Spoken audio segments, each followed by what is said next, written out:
तारों को छूने वाली चिड़िया। एक घने जंगल में एक छोटी सी सुनहरी चिड़िया रहती थी। वह हर रात आसमान की तरफ देखती और चमकते हुए तारों को छूने का ख्वाब देखती। लेकिन जब भी वह अपने ख्वाब के बारे में दूसरी चिड़ियों को बताती, वह हंस देती। तोते, कबूतरी और कौवे मजाक उड़ाते हुए कहते, तू इतनी छोटी है, तुझे तारे क्या छूने मिलेंगे? इतना ऊंचा उड़ना तेरे बस की बात नहीं। लेकिन नन्ही चिड़िया को खुद पर भरोसा था। उसने ठान लिया कि वह किसी की बातों में नहीं आएगी और उड़ने की मशक करेगी।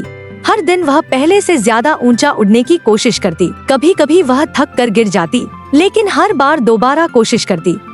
एक दिन उसने जंगल के सबसे अक्लमंद उल्लू से मशवरा मांगा। उल्लू ने मुस्कुराते हुए कहा, अगर तुम सच्चे दिल से मेहनत करोगी और कभी हार नहीं मानोगी, तो एक दिन तारे खुद तुम्हारे पास आ जाएंगे।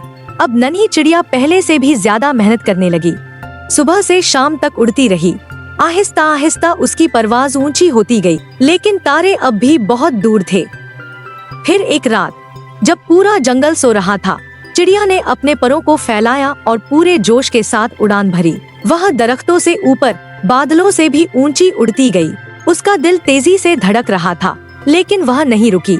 अचानक उसने महसूस किया कि चांदनी उसे छू रही है।